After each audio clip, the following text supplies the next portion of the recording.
last place with 3 tournament points. Hey, welcome back to Tolkien About Games, and today we have another tournament report coming at you live, coming at you a little bit late. Sorry, it's been pretty hectic. By the way, if you got a puppy, it's a nightmare. Anyways, so yeah, we held another 600-point tournament here in San Antonio, Texas. Shout out, Texas. If you're here, please come find us. We want to play. Anyways, it was hosted by Nick. It was at Dragon's Lair, and well, this one was a little bit unique in that we converted some of the old scenarios into the new point like system in the new edition. So it was a capture and control, divide and conquer, and assassination. So Nick, he converted some point systems, and yeah, it was a great way to maybe try to get a feel for whenever they announce all the scenarios rulebook, which will eventually come out, along with hopefully the rest of the army's rulebook. But anyway, that's a whole nother thing. But yeah, so that's kind of the gist of it. But before we go to the tournament, you know, I need my coffee.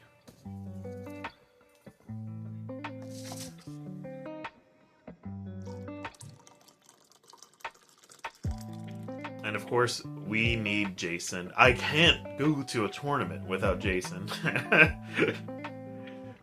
And, you know, when he shows up, he kind of caught me doing something that I think some people have speculated before. And I'll put it. Look at this cheating son of a bitch. Oh. Yeah. you better nuke that one a little longer. Now, does the microwaving dice help? I guess you gotta find out in the video. And from you saw from that too, maybe not so much. But with him ready, we're on our way to the tournament. A quick stop at the gas station. And then we're set to head over to Dragon's Lair. Once we get there, please go to tournaments. It's a fun way to engage in the community, hang out, see some amazing terrain. Honestly, this this Goblin Town terrain, so freaking good. Shout out to Tyler, by the way. If you saw the last tournament video, he was on there. Phenomenal painter, phenomenal player, and yeah, just a great table. The rest of them were also awesome. There was donuts. Greg, I know you're watching this, Greg. Bring some donuts, all right? Changed everything. Everyone played 10 times better, easily. And so with that, we found our opponents, and we get it ready for the first round. The army I'm bringing for today's tournament is the Last Alliance. It's led by Elrond on horse with 10 elves with shield, 4 with bow, 1 with banner, and leading the Numenorians is Isildur with 9 Numenorians with spear and shield. Alright, so the first round, I went up against Christian. Christian is kind of new to the San Antonio area, so it was a great way. I think this is like his second tournament, and he was a phenomenal player. Just a proper gentleman, a really fun guy, and he brought the Besiegers of the Hornburg. Alright, and you're playing the Besiegers of the Hornburg? Yes. So there's snow. So this is a captain. Which, if you've seen my most recent battle report, that's what Jason brought. And he also brought to this tournament too. So there's 2 Besiegers of the Hornburg and 1 Usurpers of Eredith. So a lot of Hillsmen out there, a lot of D3 out there. Which probably made me mess up in the last round, but we'll get into that. Anyways, so we're playing Capture and Control, and you can see where all the pieces were set up, and it was a really intense match. Last Alliance, it's a good army, and when you set it up properly, it's great. But man, in the beginning, you always feel outnumbered, and you always feel outflanked. Christian set up all across pretty much half the board, setting up perfectly to pretty much get all the objectives in. A big thing with this one, which, by the way, FYI for anyone who plays this, just focus on 3. Just focus on a 3, like this objective, the middle one, and one above. Don't worry about the other 2. If you get 3 out of the 2, 3 out of the 5, you're winning. And that's what I did. I focused on that. Now, he knew about the World of Blades. That's, of course, I told him. And I think he was a little bit hesitant at first to really engage. He was waiting for me to come. Which kind of worked out to my advantage. His archery by the way, if you're going up against a Hillman and you think, oh, they're not that great shots, wrong. Every match I've gone up against these guys, they always kill like 4 or 5 of my freaking people. I don't get it. I don't know why I'm whispering that, because I don't want the Hillman people to know that they're good, I guess. But anyways, as the match continued, I got the central objective, I got the left objective, and I was trying to make my way to the north and heading down south as a contingency. Now, Christian met my forces head on, and Wolf made his way towards the battle line. And I was kind of worried, because again, he also has the Snow Troll, which is kind of scary. And with the Snow Troll came Shank and Rot. So what ended up really happening was, with Shank and Rot, Shank managed to make his way there, and Rot went down south to try to, or he went towards the middle to try to capture that objective. Now, the great thing about the Last Alliance in this edition, all fight 5, so pretty much all his heroes, except for Wolf and the Snow Troll, were always losing even to my basic troops. And so a lot of the match was me. Either playing on the defense, waiting for him to come into my whirling blades, or when it was his turn, he would choose not to, and then I pretty much get to dictate how combats happen and who I wanted to charge. And then we finally get Elrond into a combat, and well, you'll see right here. You gotta go first since I don't have I'll do strike here. As Theodore will spend a point of might to also strike up. And I will also call a heroic combat. Sorry, do I need to go with all the people on my side? Yes, sorry, yeah, you're Because I think we're going to go heroic combat here. okay.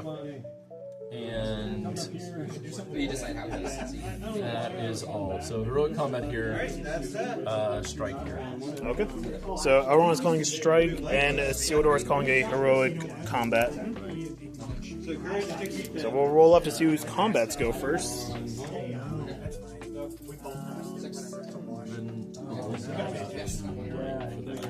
So, your priority, you gotta roll it, right? Yes.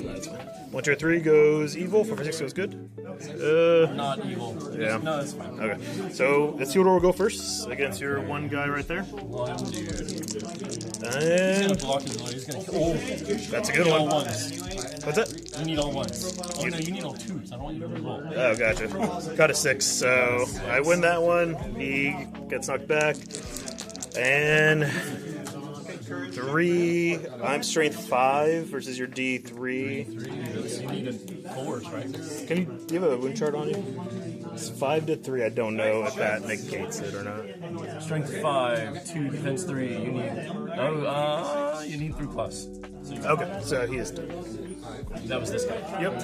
And Theodore is just going to go charge him. Let's do Wolf one. This is this battle. Yeah, so you get 4 dice and I get 3 dice. I need to strike up. You could by half your 5 value anyways, so you're never going to actually beat Sorry, me. you're The other one ring, so okay. So what? I'm on 3s because you charged me. And I need to charge on 5. yeah. So you don't get any charge bonus since you charge the cavalry, so you only get 3 dice.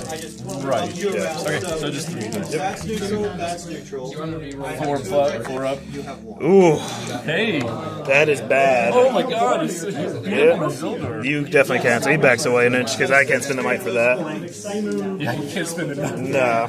Okay, so this is just 3 attack. I'm D7. We're strength 4. We're both broken, so it's 1 to 1. There's a 1 6, wound. 5. So Yeah, that's right. you were D5. Yeah. I'm sorry, D7. Sorry. Oh, D7. Yeah. Strength 4 needs a 6. So 1 wound. 1 wound. Potential. All right. I will fate it. So first fate.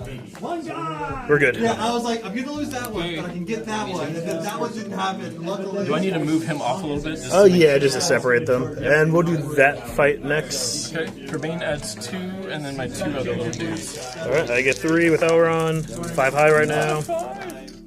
But I don't have it. So Alright. 5 high for me. We'll go after the first Hillman. He's dead. Next one, not dead. Next Hillman, he's dead. And then I'm gonna do the Lord of the West reroll on the Creebane. Doesn't matter. Okay. All right, and that's all. So as you can see, I definitely peeled off Wolf from Elrond, which was desperately needed, because the last thing I need is my general to be trapped. Isildur with the ring charged him, which is phenomenal. And for the rest of the game, Isildur stayed invisible, and hardly anyone could charge him. It was great. I lost control of him one time, but by that point, it didn't really matter. The most north objective, as I was reaching over there, Christian already broke, sadly. So I managed to kill Wolf, which was great for me, but then a new set of problems happened. Elrond lost his horse. He kept getting pretty much trapped. The brain were there. That first roll-off was fantastic with him. After that, kind of went downhill.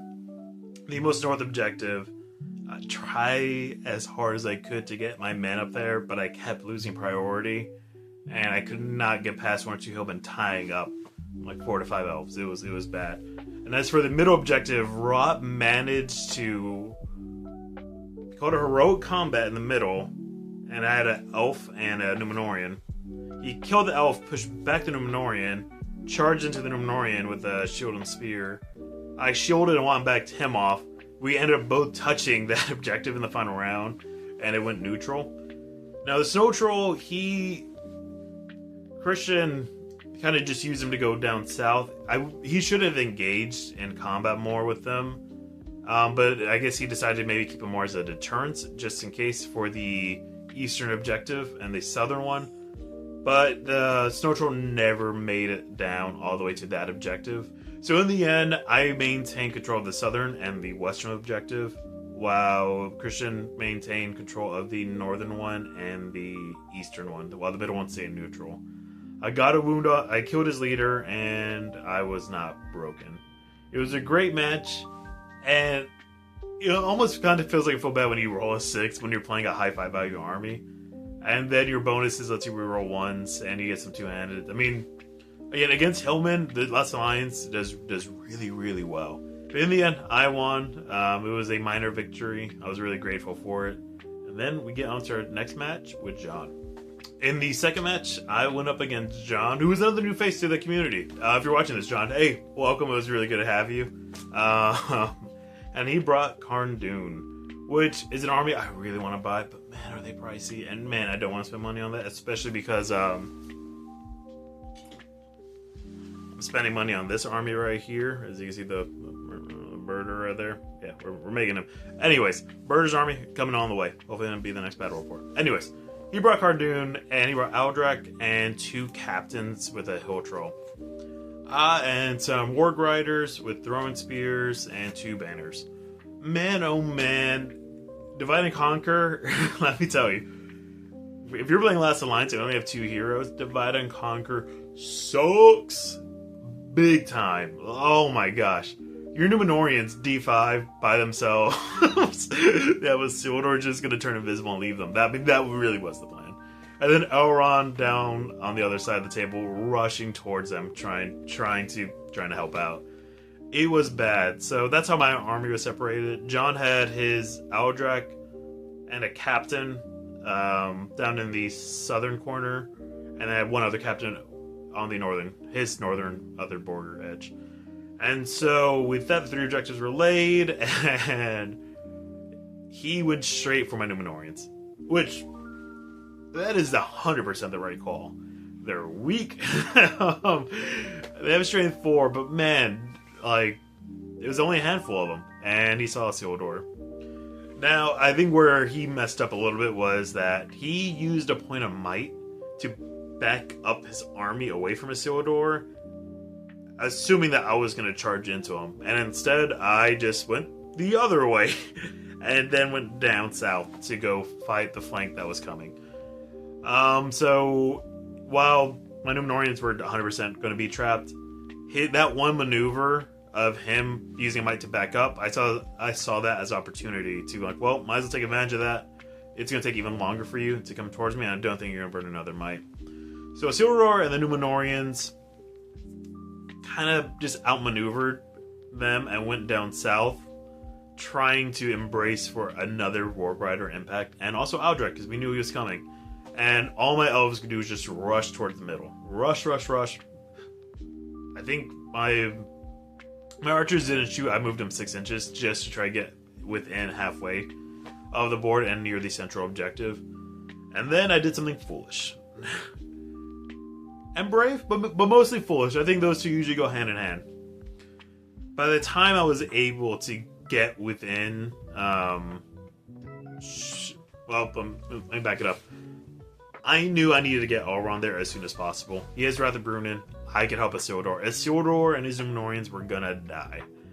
And so I did what any good general would do. Throw your general, throw your big hero, and send him without any reinforcement. I knew the troll was gonna be a problem.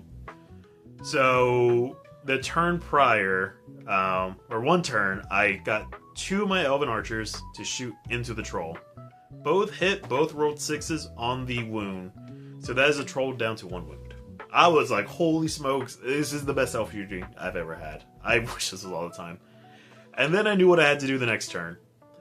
Elrond was in range to charge the troll and some orcs.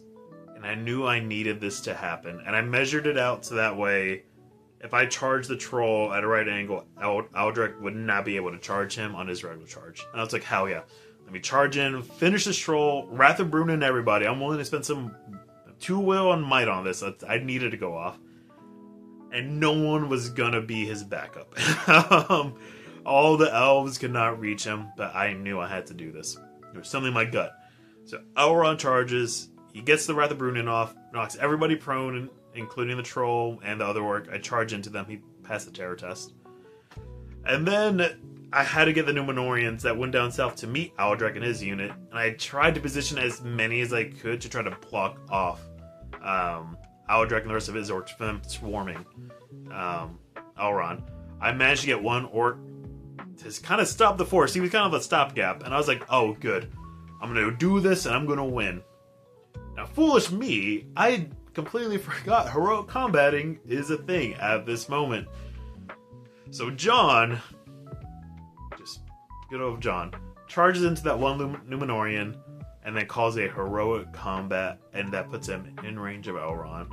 And here I am thinking I was so smart. I was like, well, there goes Elrond. This is really gonna suck, because I've been known with 6 or 7 dice to roll nothing but once. It definitely happens. And so the heroic combat goes off. We do that match first eye shield. Aldrich just minces him and makes it a base contact with Elrond. And now it comes down to me with 3 dice and Lords of the West to try to roll a 6. And if I don't, I am screwed. Because I'm definitely trapped and I won't have anywhere to go. And that's double the strikes, and Aldrich gets the 2 wounds. I roll, I think it was a 2, a 3, and a 4. And I Lord of the West it. No, scratch that. No, it must have been a 3 high, because I couldn't even mind it. So I rolled a 3 high with 3 dice, and I'm like, crap. And I'm like, well, I still got Lord of the West. I don't have a banner near me because my banner's way behind. I want to just charge straight in. Rolled a 6. I got the fight, and since I had charged and charged into infantry, which the troll is, I still get the knockdown bonus. Aldrich gets knocked down. I now get 8 dice. All into Aldrich. I'm like, I need this guy dead today. Rolled all my 8 dice, got 5 wounds on him. Couldn't do anything about it. Aldrich dies, and that was probably turn 4. And that's pretty much is what cemented the game. After that, he lost some of his army bonuses, and man, it was... Elrond and Isildur were really cleaning up. My Whirling Steels protected the most left objective, which I was so happy with. They probably... Whirl of Steel probably got 5 kills in this match. I was so happy with how my Whirls of Steel were rolling. I was so good. Jason is going to say it's the microwave dice, and so might Greg. If you're watching this, Greg, and I know you are. It wasn't the microwave dice, it was the blessing of the Valar. Alright, big difference. And the rest of the game was him trying to outmaneuver and protect his the 2 far objectives and not the central one. And once his army broke, a lot of his troops started running away. And if they didn't run away, they had to try to charge into my troops. And then I think there was 2 that died from the Rolling Steel. So after they passed the courage test on the battlefield, they just died from the Rolling Steel. And yeah, I held the central objective, which was worth a lot of points, and the left objective, because I had more troops on there. I wasn't broken, and I killed his general. It It was a really fun match. That was my major win. John was a fantastic opponent. And I'm sorry about Aldrich. That was just a bad roll. I mean, it was bad for him, great for me. It was a good roll, but still, it was a play. We both played aggressively with our heroes, and usually when you do that, you're either going to win big or lose terribly. And I happen to be on the good side of the coin for that match. And with that, we go into our third match with Nick. Whew. It's a doozy. Hey, if you made it this far into the video already, thank you so much for helping support my channel. We are trying, I'm going to say we, I mean me and everyone here in Texas, or at least San Antonio. We want to make sure that, you know, we're known on this scene. Definitely. Like, sure, UK has all this stuff. I know you got a lot of UK viewers. I love y'all. I appreciate it. Thank you very much. But come on, Texas, we got to step it up. So let's try to get this channel a little bit higher, get to 500. I have some plans for live streaming. Once we hit 500, I want to do this big celebration, make a crazy army list, and I wanted to also do stuff with the community. I want it to be maybe in one of the tournaments later this year, I let y'all come up with my list, and we see how terrible it is, or how great it is. Me and Jason are gonna be switching some armies. I'll make his, he's gonna make mine. Some of the live streams, maybe I'll donate, and maybe in the Mines of Moria, when Aragorn's fighting a troll, all of a sudden the Witch King appears. Fun stuff like that. Again, it's all gonna be based on the community. But anyways, please like and subscribe. I really want to see this channel grow. We've been having a real blast here making this content for y'all. So anyways, let's get on to the rest of the video. Game, but you will not get Isildur into Firemere. Just so you know, Nick is the #1 in Texas right now within our league.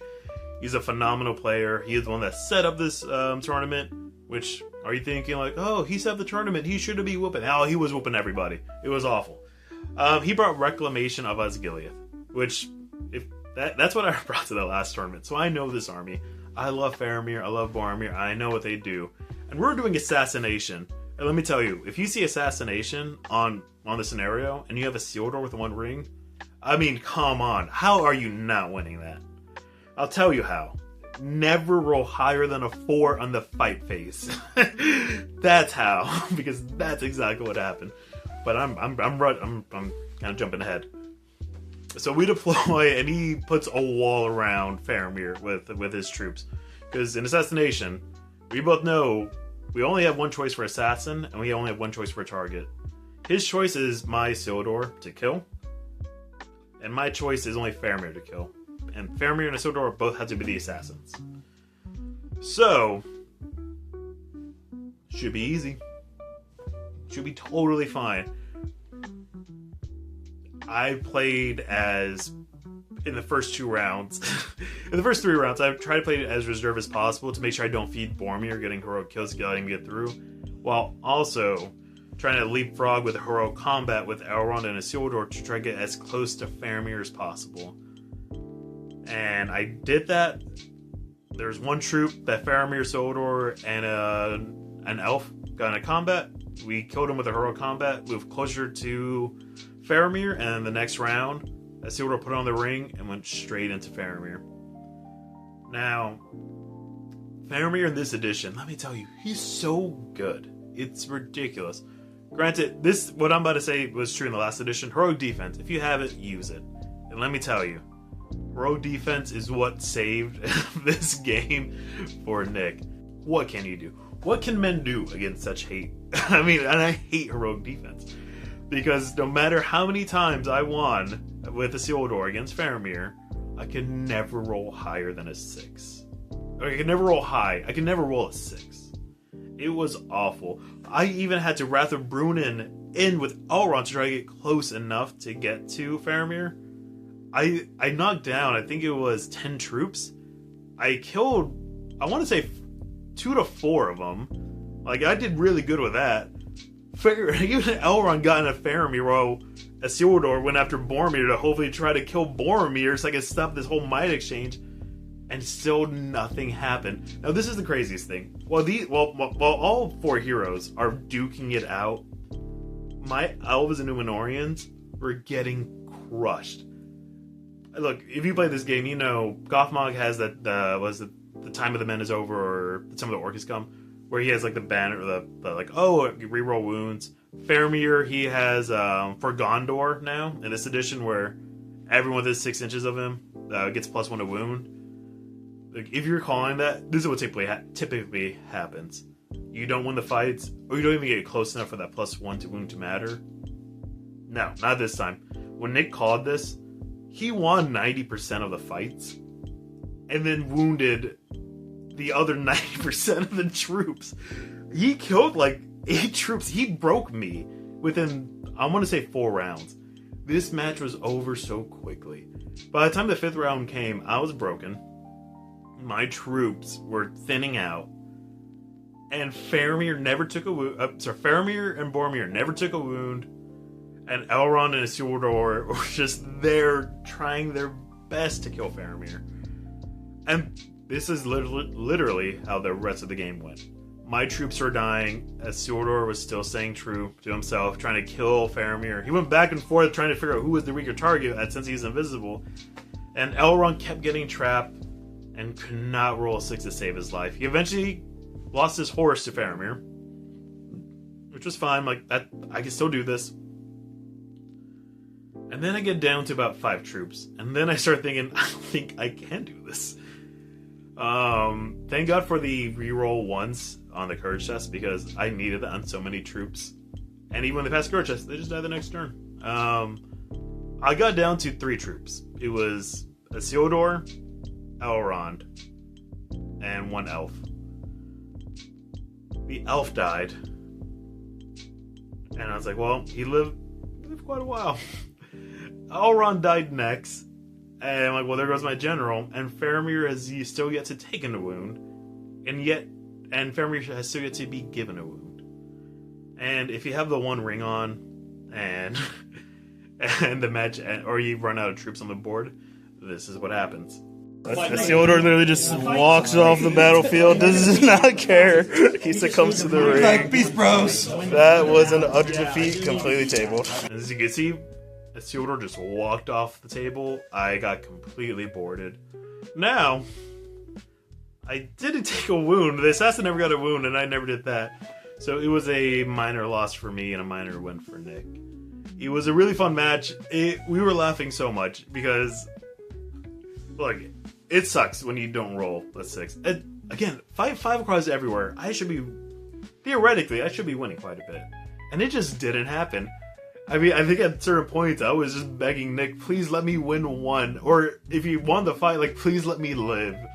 Because it just was not happening. And you just gotta laugh, because that is how these dice games work. Sometimes you roll good, and sometimes you don't. It was a great match with Nick. And yeah, it was a really fun time.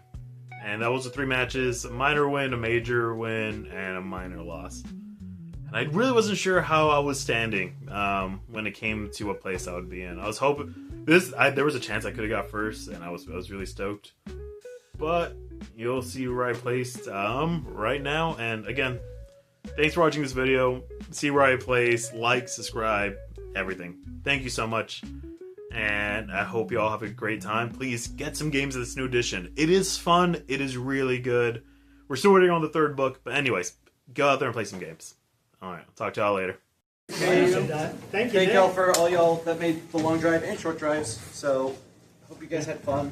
Hopefully we can do this again. We all drove here.